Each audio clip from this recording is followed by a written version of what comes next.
حضرت عائشہ صدیقہ رضی اللہ تعالیٰ عنہ فرماتی ہیں ایک عورت تھی اور اسے نبی پاک صلی اللہ تعالیٰ علیہ وسلم نے وہ کلمہ پڑھ کے مسلمان ہوئی، مدینہ طیبہ آ گئی تو حضور نے مسجد نبوی شریف میں اس کے لیے مکان ایک سادہ سا کمرہ ساتھ مسجد کے بنوا دیا، وہیں رہنے لگی۔ اکثر وہ سیدہ طیبہ کے پاس آتی تو حضرت عائشہ صدیقہ رضی اللہ تعالیٰ عنہ فرماتی ہیں وہ بڑی باتیں سناتی اور آخر میں کہتی وہ ہار والا دن بھی بڑا عجیب دن تھا اور میرے رب کی قدرتوں کا دن تھا، وہ بھی بڑا عجیب دن تھا۔ سیدہ عائشہ صدیقہ رضی اللہ تعالیٰ عنہ ایک دن فرمانے لگی کہ تو ہار والے دن کا بڑا ذکر کرتی ہے، وہ کیا دن تھا؟ تو خاتون کہنے لگی اماں جی وہ دن تھا جب میرے رب پر بھروسہ اور مضبوط ہو گیا، جس دن میرا اپنے رب پر توکل اور بڑھا، میرے ایمان میں یقین میں اور پختگی آئی۔ کہنے لگی میں ایک گھر کی کنیز تھی، نوکرانی تھی، اس گھر میں ایک بچی تھی جس کے پاس سونے چاندی ہیرے جواہرات کا ہار تھا۔ اس زمانے میں چمڑے کے اوپر لوگ ہیرے جواہرات لگاتے تھے، کئی دفعہ سرخ رنگ کے چمڑے پہ لگائے جاتے تھے، وہ بچی پہنتی تھی تو کہتی ہوں بچی کے اس نے اتار کے رکھا یا اس سے گرا وہ ہار تو چیل اسے اٹھا کے لے گئی گوشت سمجھ کے اور میرے سامنے اٹھا کے لے گئی۔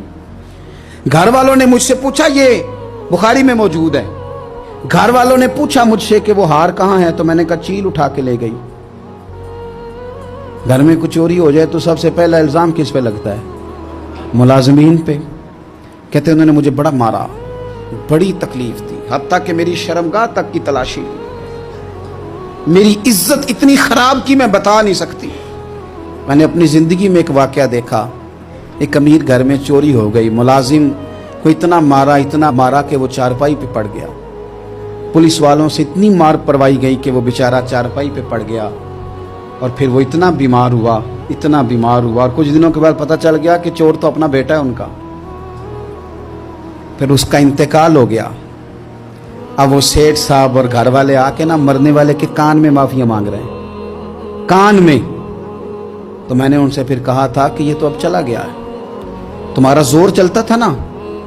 تو تم نے قانون خریدا اور تم نے اسے جتنا ہو سکا تم نے اسے مار پڑوائی، تمہارے پاس جو عدالتیں تھی تم نے وہاں کاروائی کی، اب ایک عدالت قیامت کے دن لگے گی۔ یہ کمزور تھا نا، کچھ کر نہیں سکا۔ میرے نبی پاک صلی اللہ علیہ وسلم نے فرمایا سن لو، اگر سینگ والی بکری نے بغیر سینگ والی بکری کو تکلیف دی ہوگی نا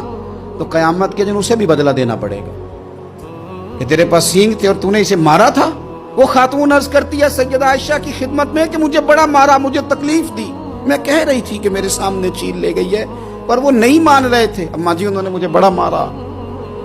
حضرت عائشہ صدیقہ کہتی ہیں پھر کیا ہوا؟ کہنے لگی اماں جی جب کوئی میرا مددگار نہ رہا،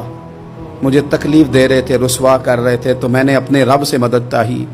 میرے رب کی طرف میں نے توجہ کی، میں نے کہا مالک اب تو ہی میرا مددگار ہے۔ کہتی ہے وہ مجھے مار رہے تھے تو وہ چیل جو ہار لے گئی تھی وہی لے کے واپس آ گئی اور ہمارے سروں کے قریب لا کے اس نے جب اس ہار کو پھینکا وہ مجھے چھوڑ کے سائیڈ پہ ہوئے، وہ میری بے گناہی جان گئے، لیکن آپ کو بتاؤں اس دن سے میرا اپنے رب پر یقین اور بڑھ گیا۔ مجھے سمجھ آ گئی کہ جب انسان پورا ٹوٹ جاتا ہے اور جب کوئی چاروں جانب اس کا مددگار نہیں ہوتا تو رب تو ہوتا ہے نا، اللہ تو اس کا مددگار ہوتا ہے نا، وہ تو پھر اپنے اس بندے کی مدد کرتا ہے نا، پھر وہ تو توانائی دیتا ہے نا، وہ تنہا نہیں چھوڑتا، وہ تو آنسوؤں والوں کے آنسوؤں پہ بڑا کرم فرماتا ہے، وہ تو قسم پرسی میں آ جاتا ہے، اس کی رحمت بڑھ کے استقبال